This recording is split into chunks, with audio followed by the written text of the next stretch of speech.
Where is the wise man? Where is the scholar? Where is the philosopher of this age? Get down!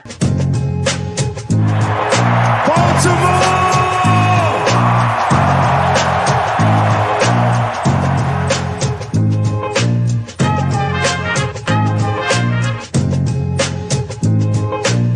What are they getting? Everything out of me. They gonna get a Super Bowl out of me. Believe that. Believe that.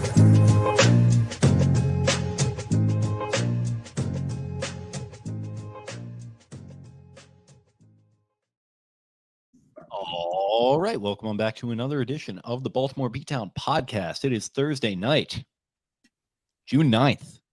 You know what that means? 6-9. Huge. This is big for us. In the stew on 6-9, Thursday night. My name is Jake Luke. I'm joined on my screen by Spencer Nathaniel Schultz, who's had, it's been a tough go for him the past week or so. It's been an Odysseus type run for you. How are things going, bud? Spenny hamstring. I completely tore my hamstring in Nash Vegas, went for a bachelor party with 20 other dudes, which is just as many as could possibly ever be on one trip for anything. And it was for a bachelor party.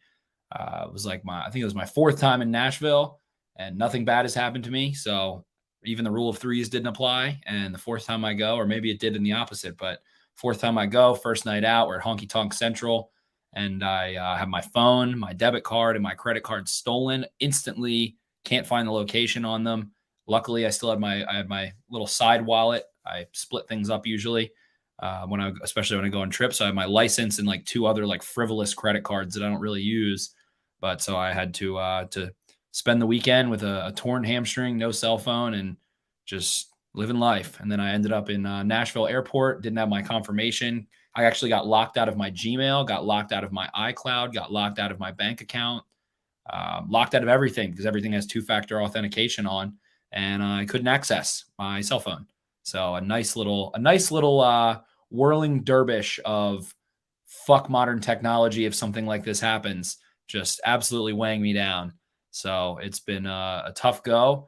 I had a brief scare that my other buddy's bachelor party that I'm going on next week to the Outer Banks was this week.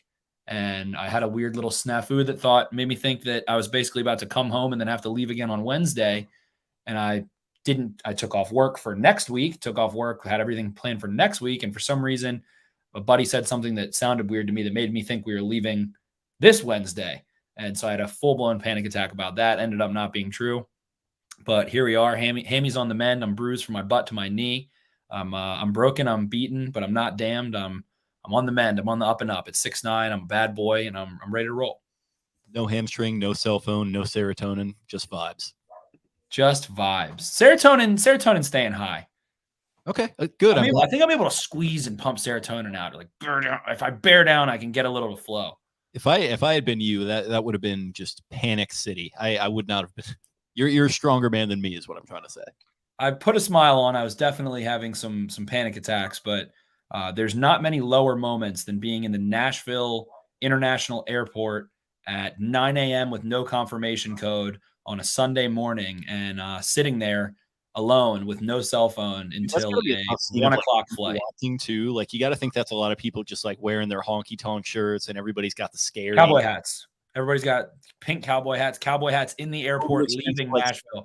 Everyone's reminiscing. We had a great weekend. I was the only person flying back to DC from the group, so I'm just sitting there by myself, just wallowing in a very stinky shiatsu massage chair at my gate.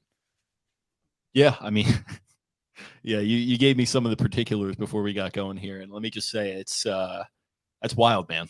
I've only been on one bachelor party so far, and I think I went out of my way to avoid a situation like that. I'm sure it's coming for me at some point, and not looking forward to it. It is what it is. You just gotta Velcro your shoes, lace up those Nike mid calves, those dad jorts, shoestring belt, nice polo t-shirt tucked in, and slick that hair back. Put those frameless glasses on and just dad it out. You got to just do it. Just got to be grown man. Little bitty jeans, chicken spaghetti, piccolinis. Exactly. People can change. Okay, yeah. Well, I mean, so you had that going on. It's been a little while since you've been on the pod. I think did you miss last week? How's everything else been going? Everything's all right. Everything's okay. I was in Ocean City prior to that for Memorial Day. Went to Secrets 3 days in a row and had a great time all 3 times. During the Nothing bad happened. I wasn't too drunk. Went over to Belly Busters, got a half bushel of crabs after Secrets on Saturday, Memorial Day weekend, and got some crabs for the lads and the ladies, and then enjoyed myself. Had a nice weekend. So if you're able to go, I figured it all out. If you go to Secrets 3 days in a row and nothing bad happens to you, that is like Stranger Things. The upside down is coming. The clock's going to start ticking. You're going to get ripped through. So I know what I did wrong. I abused the system. I did that. I did that 2 years ago because it just rained every day. So you're like, all right, well, we'll just go to the bar literally every day and then just get drunk at night. And that was the first year back from COVID. This year, a little more low key. We did Fager's Thursday night, which was a little bit of a wild line, but we just kind of like settled into it. It's like where, you go somewhere else. I didn't even know you were in Ocean City. No, I was. We were staying in Westo at a college friend's place. And so we went to Fager's on Thursday night, waited in line, and we had the provenance to bring a box of White Claw with assorted Twisted Teas and whatnot to, be in the line with. And They even have a bar for the line, but I went there on New Year's this year to get a gold card. And on Thursday I went there and it was like an hour-long line. So I go waltzing up there, strutting my stuff, thinking I'm going to skip this line. And they're like, sorry, we're not taking those tonight. I was like, get me out of here. That's kind of funny. Yeah, no, we had people that did, and we were just like, yeah, we sent my buddy Adam. But it's just like, if you know him, this is like the perfect role for him to like run to this nearby like 7-Eleven or something. He just got like a pack of White Claw and Twisted Tea. We were just in line, just drinking, just assorted seltzers and Twisted Teas, and being the life of the party. It was great. And, we did that. Second night we did a little dinner, then some fishtails, and then the last night, which was Sunday night, we just stayed in and watched some basketball. It was delightful. It was probably one of the more low key but very fun. A nice combination there of Memorial Day weekend. Did a pool day on that Sunday. It was great. Love to hear that. I just watched Hustle, Adam Sandler's movie, starring every NBA player, and man, it was really good. I'm probably going to ruin your expectations because I was like, this will probably be average. This will probably be average, above average. But man, it was really good. I really enjoyed myself. Peaky Blinders comes out, I think, tonight at midnight. Season 6. A lot of good viewing. Barry been out right now. A lot of good viewing going on right now. God, Barry's been good. I gotta get back on it. I probably am like 2 or 3 episodes back, but it's been it's been quite a watch. It's a little dark for young Jakey boys' taste, but that's usually some of the best stuff. So yeah, I mean it's been great so far, and that's one thing that I definitely need to jump back in on. And then these NBA finals have actually been pretty good too. I haven't been paying as much attention to NBA the last couple of years as I've wanted to, but this year has been kind of compelling, especially with all the the language talk going on the last 24 hours or so. That's been a lot of fun to follow. Good finals so far. I thought Warriors are going to take this series easily, but Boston is too athletic, too long, giving them some trouble. They got a lot of length for sure. Okay, so I guess that fully catches us up. You got anything else before we jump into the show proper here? Just make sure you have insurance on your phone, folks. It saved my life. That's all. Yeah, true. I mean, make sure you do a lot of things before you go on a 20-guy bachelor party in Nashville. I've never even done it, and that's a scene that you might not walk back from. And if you do, you might be without a phone and without a hamstring. There you go. I guess that's all we got for our 10-minute opener here. It's 6/9, early June, beginning of summer.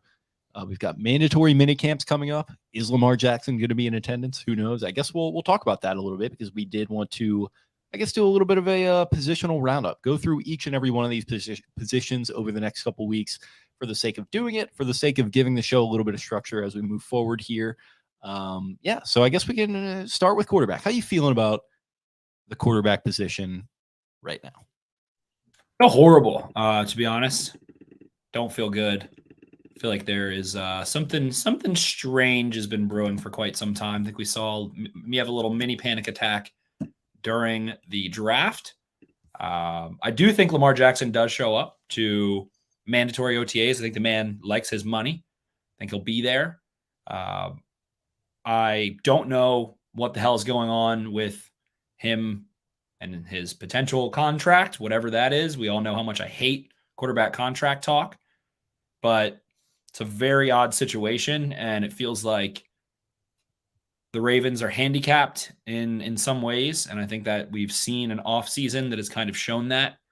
A lack of moves of anything that would be anything other than long-term stability moves, which is not a bad thing necessarily, but feels like they're not really stacking the deck to try and do anything all in this year. So curious to see. I do think Lamar shows up there. At the end of the day, he has to have at least the second best year of his career. This year, he needs to be, 80% plus to that 2019 productivity level. I think his skill set over time has sharpened very much so. I think his mechanics have sharpened very much so from when we saw a kid that couldn't accurately deliver screen passes consistently as a rookie to a guy that came out against Las Vegas this year, sharp and accurate and poised, and had poised for so long until the wheels just fell off and he just couldn't do it anymore. Felt like he was nursing a couple injuries and whatever else was going on, whatever the hell else was going on behind the scenes. We'll maybe one day know, but I don't know. It's a weird spot. Tyler Huntley's got some experience. He's a guy that, can move the ball a little bit. You've got that going for you. So in terms of talent and system, I think those things are all fine, but just really weird what's been going on with him not coming to the OTAs and then just kind of quiet on all fronts. So feels very peculiar. Yeah, it's weird vibes. It's essentially an unknowable situation from anyone involved except for the two parties that are directly responsible for resolving whatever it is that's going on, whether it's a contract negotiation, whether it's hesitance to negotiate for a contract between either party.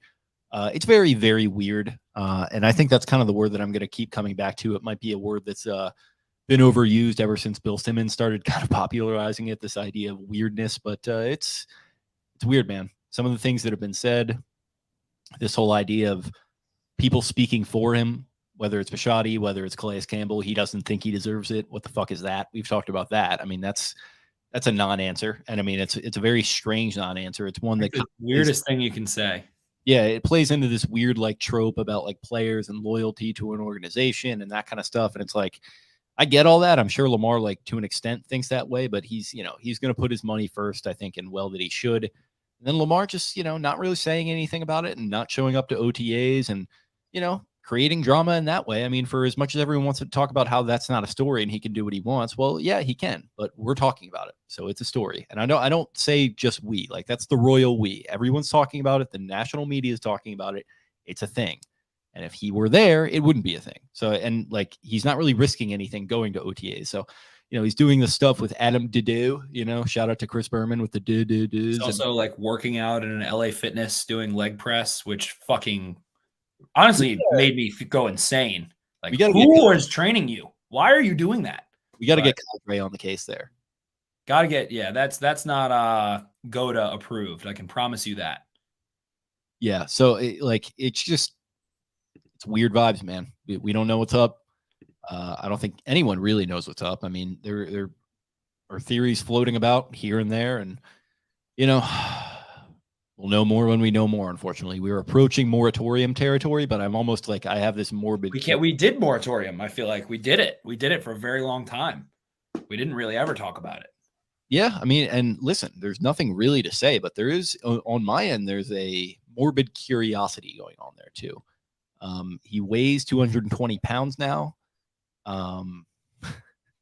See, that's the thing. We don't know what he did way before, too. That's like the first time we get a weight. And that's like the Najee Harris thing happened where everyone's like, oh, Najee Harris is 242 pounds. He was like, I was 240 pounds last year. I remember he came back at the beginning of 2020, and that was kind of a thing when that game where he just looked bigger against the Browns, and he had a great passing game that game. Didn't really run around as much, and it's like, oh, are we approaching this new phase of his career? And I don't know. It feels like he's fluctuated a little bit since then. He's gotten sick like 40 fucking times, and his weight has fluctuated. And all that's going on. So it's just, I don't know, man. You can sit there and I'm not going to say you're pissing on my head and telling me it's raining by saying that there's no story around this guy, but there's something going on, and hopefully we're going to find out about it. But I mean, until we know, we will not know, and maybe we'll get something from him at this upcoming mini camp. But until then, that's kind of, I guess, all we can really say on Lamar. Yeah, if he is at this mini camp and has he just needs a quiet training camp, and there will be contract talk nonstop, whatever, but quiet in the sense of COVID, quiet in the sense of injury, quiet in the sense of the media kind of looking elsewhere at shinier, newer things that are not the Ravens anymore, as they have not been a shiny new thing in a long time, and then they were, and maybe the luster's worn. They're 8-9, and it's kind of, ESPN's going to be there, and Sal Palantonio or whoever going, can the Ravens bounce back from, their first losing season in the Lamar Jackson era after having historic injury? What was that? I was thinking of the Bart Scott can't wait, and then Bart says that and just storms off, and Sal Pal looks right at the camera and goes, "Back to you." He knew right in that moment what he had. Yep, exactly. So if that's the narrative, it'll be quiet, and it kind of felt like, again, to talk about the stupid year 2019, it was kind of quiet. It was like there was a lot of eyes on Lamar, and he was very popular and things like that, but they just had a quiet camp. They just went about their business, and there weren't a ton of injuries. And then they came out, got their stuff together after about 4 weeks, had some highs and some lows in that first month, and put in work in the offseason. It feels like it paid off. Since then, they've had anything but that. Guys getting hurt, guys getting traded, guys, missing time because of COVID, all kinds of stuff. So a quiet camp goes a long way in, I think, getting Lamar to a good spot. And we'll talk about the offensive line in another episode, but that's got to be a major key. But I guess that kind of leaves it there with the quarterbacks. Yeah, I think quiet's a good word. I think there's too much noise right now, and he can tweet at Chris Sims all he wants, and oh, there's no story here. People can insist to me that there's no story, but just feels like there like is the classic thing. Like it's like there's no story. Hey, there's no story. Hey, I swear there's no story. Hey, I swear there really is no story. It's a Streisand effect. I mean, we're Barbara Streisand right now. Shout out to Duck Sauce. This is where we're at, and it's a tough spot to be. And yeah, I mean, I guess that's really all we can say on the quarterback. You got a Huntley and a Hundley in there, and obviously Tyler is probably going to be the backup this year. And we've heard reports from camp, looking good at times, looking not so good at times. He's a backup quarterback who was undrafted a couple years ago. Not a whole lot to say there. Brett Hundley, they'll probably keep his number. I don't expect him to make the final roster, but in these uncertain times, these COVID times that we're still to an extent in, maybe good to have that number there. And then they've got Anthony Brown from Oregon also in the mix. So yeah, just a couple names there. Tyler's going to be the backup. Not much else to say. And we also wanted to touch on wide receiver, the position that everybody loves talking about. We thought we were out of these woods. We thought we were over this Charlie Brown, but we're back here. We've come right back to the bottom of the hill, like Sisyphus pushing that rock up the hill. We are now back at the other end of it. We're talking about wide receiver again. What are your thoughts? Man, just really excited for Rashad Bateman. I think that we haven't seen the Ravens have a receiver that has a good balanced game.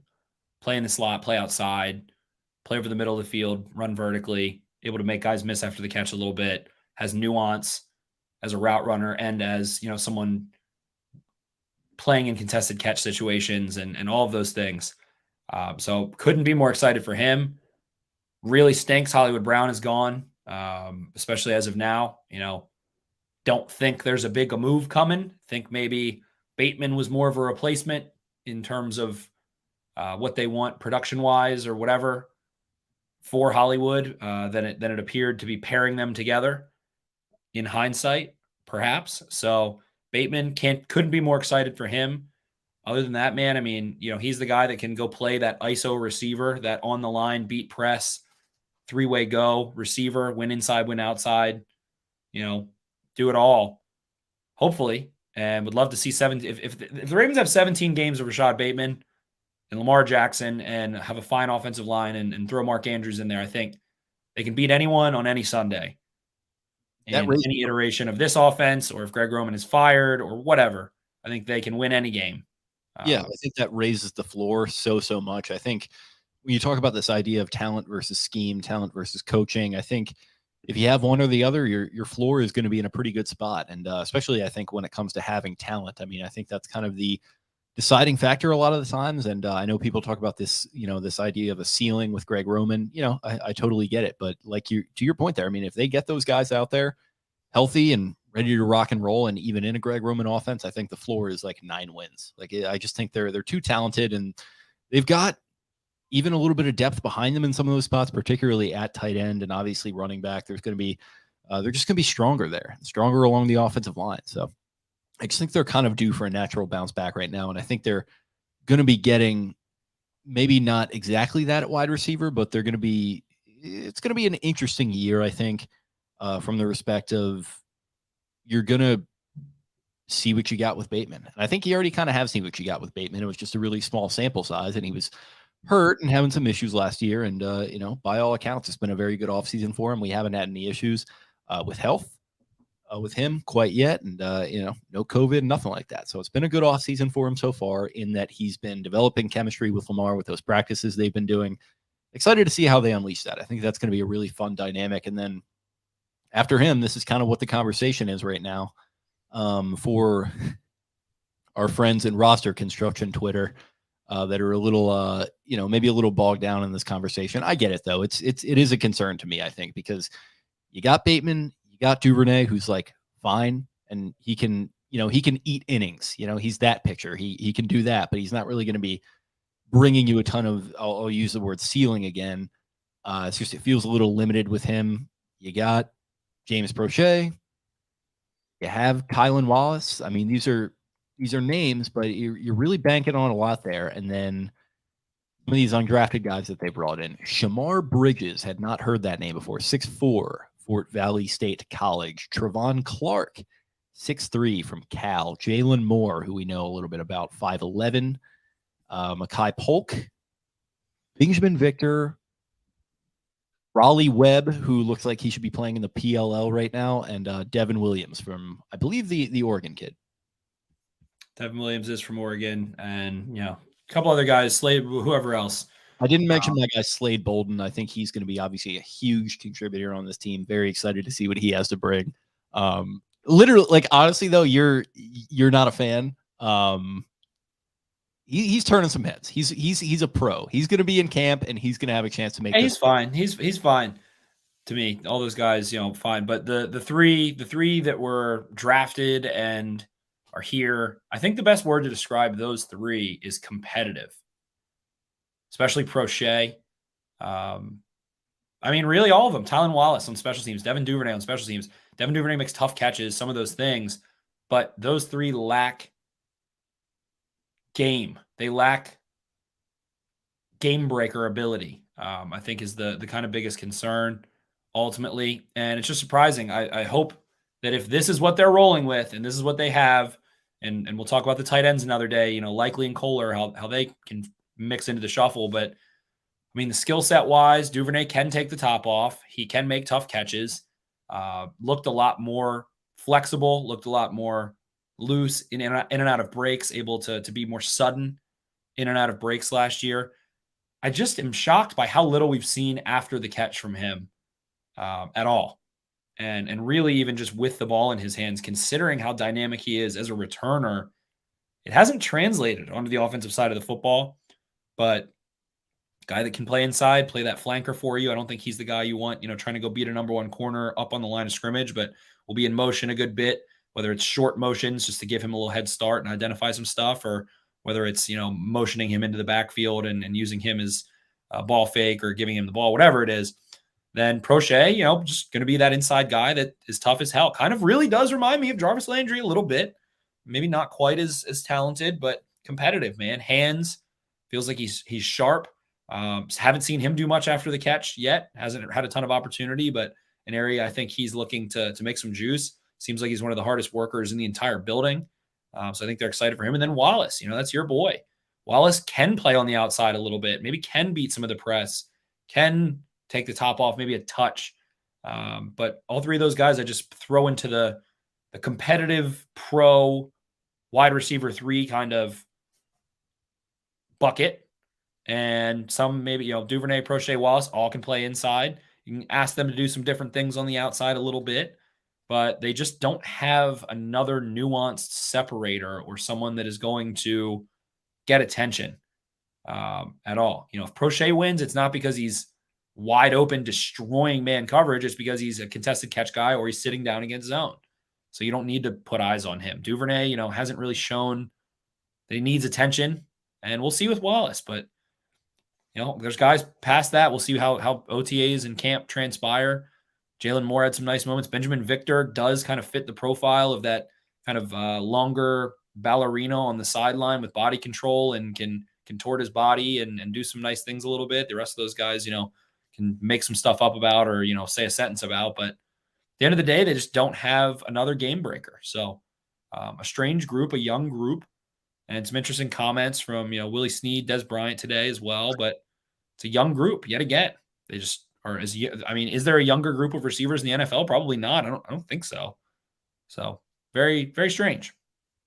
Yeah, it's those 3 guys that are going to be counted on. I don't think any of them are going to be bad, which is big. Like this feels like kind of a far cry from when Ozzie was taking like Tandon Doss and David Reed. And it's like, oh, if this guy hits, a lot of speed, a lot of big time ability to break plays open. And, it just turned out they didn't have any hands or route running. I feel like these guys do have that, but they don't have the explosiveness. So it's going to be interesting. I think Wallace might have some of that in his bag. I think Duvernay has the explosiveness, but he doesn't have the twitchiness and the fluidity. So yeah, it's just another low floor situation, but they could be wide receiver 3s to your point. And you got obviously guys on the open market. You still got, Trill Fuller out there. You got Julio Jones, and then obviously with Willie Snead and Des Bryant, just acting as these fucking all the president's men reporters, just exposing this Greg Roman thing yet again, just blowing the lid off this national story. Here we go.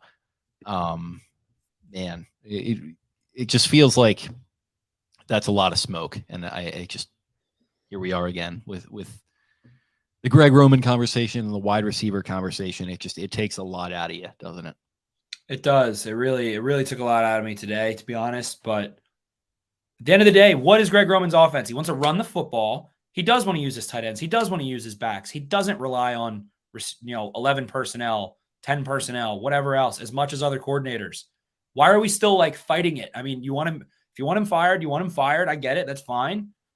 They want to run the football. They've said that 1,000 times in a row in the last decade and a half, as long as John Harbaugh has been here. They want to control the clock, and they want to use play action to suck in the defense and throw the ball deep. That's it. Is that a wide receiver's paradise? No, it's the exact opposite. Is it, something that can't win games? No.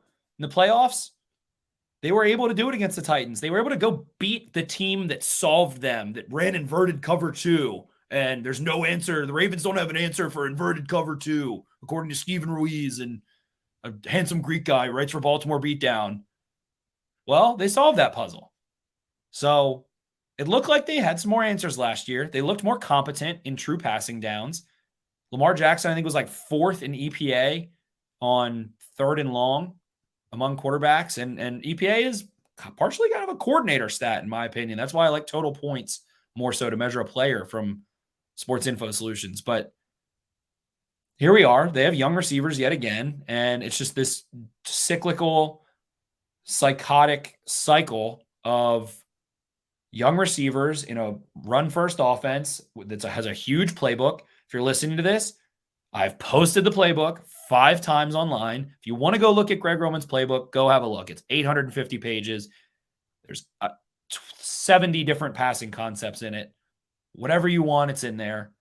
Maybe it's too big. Maybe it's too much to learn. Maybe the run game and the aspects that go into the run game are too nuanced and too much time is spent in practice to be able to go have a really masterful pass game that is nuanced with young receivers who haven't been in your system for a long time and maybe aren't a real NFL guy. So here we are. It's year 4 of it. And we're here again. We thought we were done. just when I thought I was out, they pulled me back in.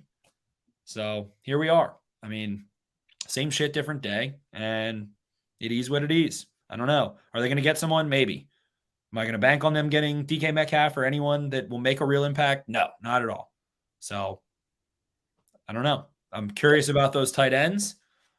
Maybe they help a little. That's clearly the vision. So I think this is the last year, man. If I really just to go back to the quarterback talk and the whole situation, if they aren't a good team, like a solidly good team, the injury stuff happened. If it happens twice, it kind of breaks you and you have to kind of press the reset button. So even if that happens, I still think it's over. If they are not a good team, a solid 11, 12 plus win team with a decently consistent offense, we might be looking at a different head coach, a different quarterback, a different world for the Ravens next year. So they've continued to buy into this system, buy into all of those parts, and are counting on some guys, Ronnie Stanley, the backs, Lamar Jackson, some other people coming back, all of these things. And if, a Mark Andrews goes down or a Rashad Bateman goes down, you're not in a good spot. So I think depth is a major issue, especially in terms of kind of high-end receiver talent and perimeter bodies. So I don't know. It's this is the climax of the story. This is where this, can go downhill and maybe need a sequel in the form of a reset, or, the hero saves the girl and wins the fucking AFC or something and goes and does it. So I think we're here. It's the official proverbial shit or get off the pot time with everything they have done as an organization dating back to the 2018 draft. Yeah, pretty much. And excited to see how that plays out. So yeah, I guess before we get out of here, they had Jason Pierre-Paul, JPP, in the building for a visit today. Josina Anderson just did the kind of obligatory tweet where, it sounds like everything went well. We'll see what happens. She knows so well. She's so, I wonder if she's close with like Chad Steele or someone. Yeah, I think probably. I mean, Chad talks to a lot of people from what we know. So yeah, maybe that's it. Sounds like maybe that's who it is. Where is the wise man? I was going for Owen Wilson. Wow. Completely thrown off my spot there by that. But yeah, sounds like things are at the spot where they always are after a visit. Sounds good. We'll see what happens. Maybe he signs. Maybe he doesn't. What's old JPP doing for you these days? Anything? I've always loved him. Ever since he got his hand blown off, especially, I've really loved him. I thought it was cool how he came back. The soundbite of Tom Brady in Super Bowl 46, maybe, the 2011, where I don't know why I remember this, but Tom Brady's on the bench in that game, and he's like, dude's long arms are so long, it's like thrown into a fucking forest, and they show JPP's arms like just swatting his passes down. It's he's so good at it, and he has like 7.5 fingers and still like picked off a couple balls and stuff. It's fun. It's fun. Yeah, it does. He's sneaky, like not that old for a guy who's been around. I think he's like 31. Let's see. Jason Pierre-Paul is 33. Wow. Older than Houston, I think. He's been around for really long. Like I would be fine with him. I would prefer Houston slightly, but I don't think I don't know. Houston was good last year. In my opinion, he was like top 2-3 defenders on the Ravens, and JPP had a down year. So I don't know. I think the Aiden Ches, I believe is the Twitter handle, said earlier when I said I would prefer Houston to JPP. He was like, probably just doing due diligence in case they can't have Justin Houston and he signs elsewhere before that deadline, which I think is the 22nd of July, if I'm not mistaken. So I think he's option B, but maybe not. I don't know. Yeah, could be. I think maybe they bring in both. Who knows? That would be a very deep veteran plus some young talent front. I honestly think it could be both. I think with, they're going to be banking on Ojabo, I think ideally at some point this season, but I mean, you can just pup him and then you're good to go. Yeah, you're going to pup him, but I mean, in the meantime, why not give yourself a a couple legitimate options there at pass rush, and he didn't have a great year last season, but he's been battling injuries. He was good before that. So yeah, it's it might be a I love saying let's pup him. That's like don't know football at all. Yeah, let's pup him. They should. So they've got the pup list. Do you think I they want to should get pupped? Do you think they should also alternatively have a suds list? Yes. Yes. Yes. You got obviously Team Pup and Team Suds. Have you seen this movie Brink? You heard about this? Skate Better, that whole thing. So yeah, they'll put him on the Couldn't pup. tell you the rank main character, but it's on the tip of my tongue. He's so tan. He's got the nice long little slicky backy 90s. Andy Brinker. Andy Brinker. There we go. Yeah, slick back hair, white bathing suit. Shout out Tony Hawk cameo. Yeah. What a great movie. Actually, Max Homa, noted PGA Tour pro, was talking about that movie today. I think in relation to the Saudi golf stuff, but I don't totally know. But that really brought back a wave of memories. What a really good Disney Channel original movie. What an era. What a time to be alive and watch the Disney Channel original films on Disney Channel. It really was. We're blessed to have been in that time and place in the universe. But yeah, that's JPP. Not really talking pups. Let's get pupped this weekend. Yeah, we will. If you're listening to this, I hope you go get pupped. Yeah, go get pupped. I wanted to bring this up from a friend of the show, Eric. Look how good Eric looks in that little thumbnail. You're ugly now, Eric. You're old and ugly. You were hot when you were young, Eric. And that's many years of being a father just wearing on him. Many years of being Adley Rutschman's father has just taken a toll. He looks like Adley Rutschman's son in that picture they took together where he's clenching his fist, which is maybe my favorite thing in the world. But yeah, I mean, Orioles going to be moving to Nashville by the sound of it. Pennsylvania. Yeah, Nashville, Pennsylvania, which is a 13-hour walk from my house.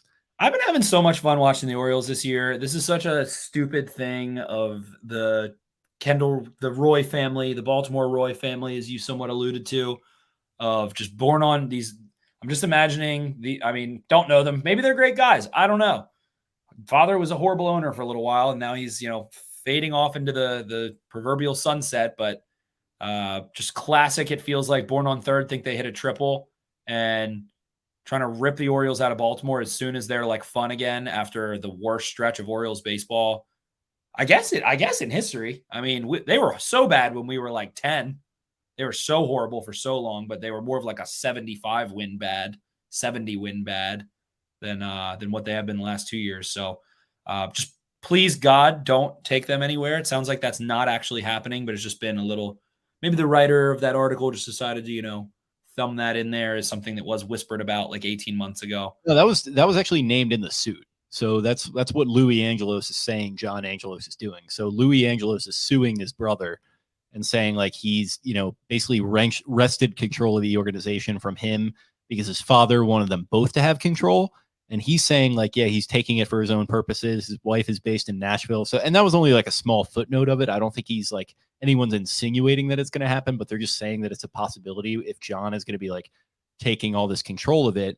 But yeah, it sounds like it's not going to. And I was texting with RDT about it a little bit. And his most recent texts were sports books going into Dempsey's renovating. There's $1.2 billion of renovations going into Ravens and Camden Yards. Yeah, he said renovating the upper deck, party deck, spending way too much money on the park for them to up and leave. And they also have a lease through 2023, and I think they have to re-sign through 2025 with a 5-year buffer after that, something like that, very soon as well. He says I don't think MLB would allow it either, which I'm inclined to agree with. There's a couple teams that would probably move before them too. I mean, that fucking Angels are drawing less fans somehow, and they're like a competitive team year in and year out. So yeah, it's tough. I mean, it's not a good look. I talked about this. Like there are people that whenever something bad happens with the Orioles that are more slanted towards the Ravens that are like, Ravens do everything right, Orioles do everything wrong. I kind of don't like being that person, but it's tough to have ownership putting you in a bad spot, like look wise, like PR wise as a fan. Like I could not imagine being a Washington fan just for the idea of having to deal with Daniel Snyder. And this isn't quite Snyder-esque, but it feels like dirty laundry being aired. The Angelos family has always, in my mind, drawn a parallel to the Snyders in terms of being what is the right term? Fickle and penny pinching and just not doing business in a way that feels good as a franchise owner. And they're just a close shot to each other. So I will say I 100% can resonate with that. I will say I've always thought that they've had their hearts in the right place for the most part. I think Dan Snyder is just a fucking scumbag.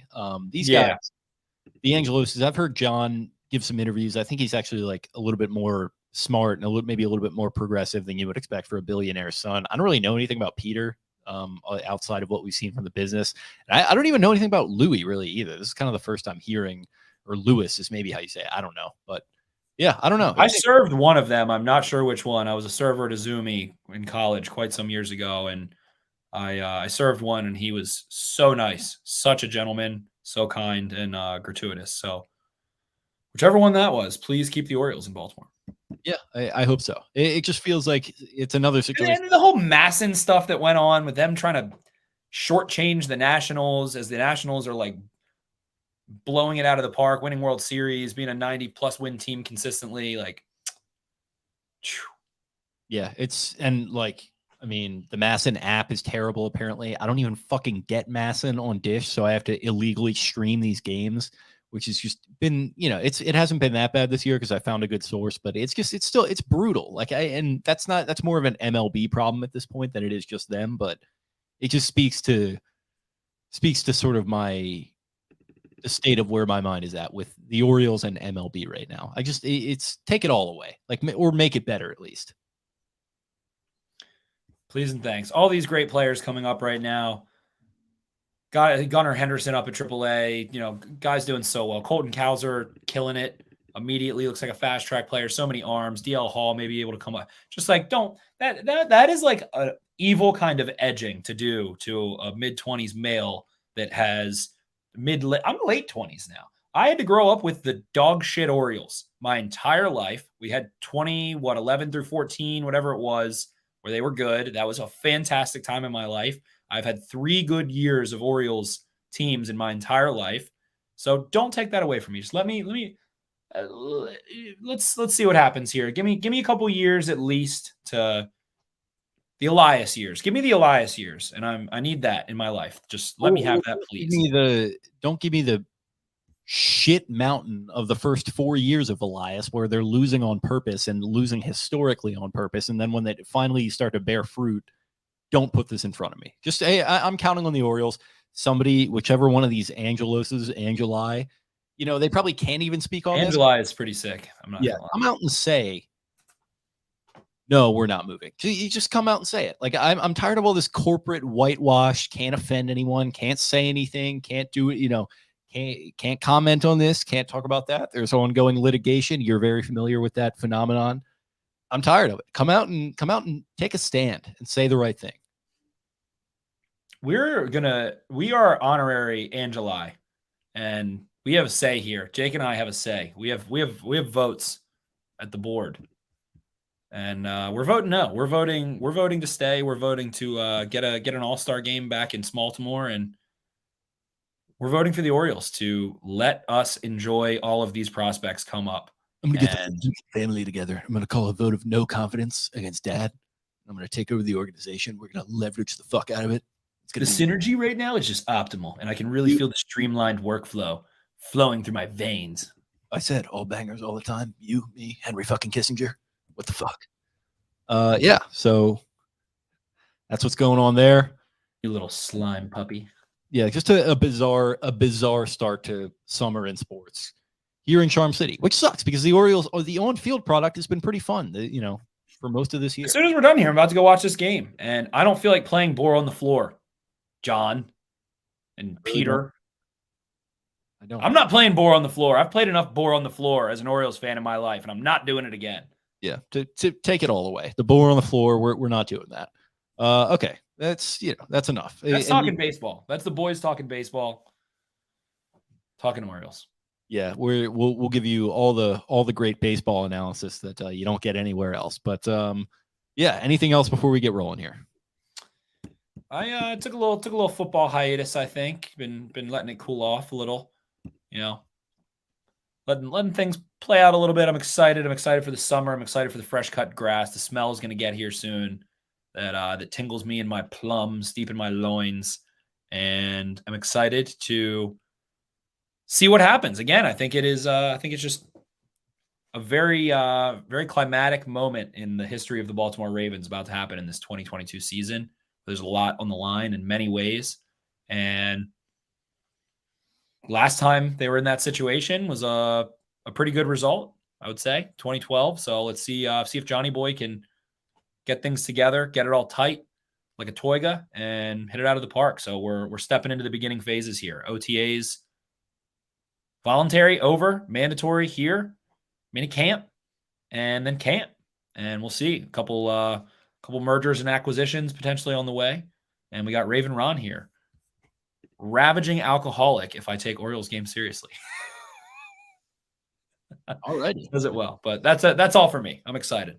Yeah, I am as well. I think it is necessary to get off the football train at times on the calendar. I was talking. RDT and I were texting for like an hour today. I was getting my oil change. We were just talking about all sorts of stuff, just kind of catching up. And it was like, yeah, like I can't fully engage with this stuff like year round. Like and we love all our hitters in the Twitter spaces and everything, but you guys have an energy for this shit in early June that I don't always. It's admirable. And so, yeah, we'll talk about it on the podcast. Well, RDT, you should get in a Twitter space, man, because I promise you, the energy never dies in the flock. Yeah, I mean, listen, they are our people, and they are absolutely killing it, and I'm happy for them that they're happy. But I'll save it for these airwaves. Let's just do that.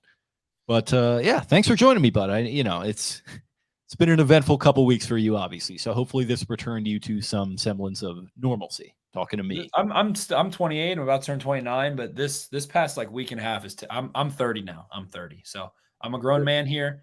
I'm not 40. I'm not a grown man to that extent, Jeff Gundy, but I'm here. I'm ready. It's gonna be chill boy summer from here on out for at least the next day or two. It's gonna be a very chill boy summer for the next week until you go to a vacation in the Outer Banks and you lose your phone in the ocean or something, and God knows what's gonna happen down there. But yeah, thank you all for listening. We really appreciate it. We will talk to you again at some point next week. In the meantime, follow the show on social media at Podcast Beatdown on Twitter. You can follow me at Jake Luke. That is LOUQUE. You can follow Gentle Spend Cranshaw at Ravens 4 Dummies. That's the number 4 in the middle there. Thank you guys for listening. We'll talk to you again very soon. See ya. Arrivederci. Where is the wise man? Where is the scholar? Where is the philosopher of this age? Get down! Baltimore!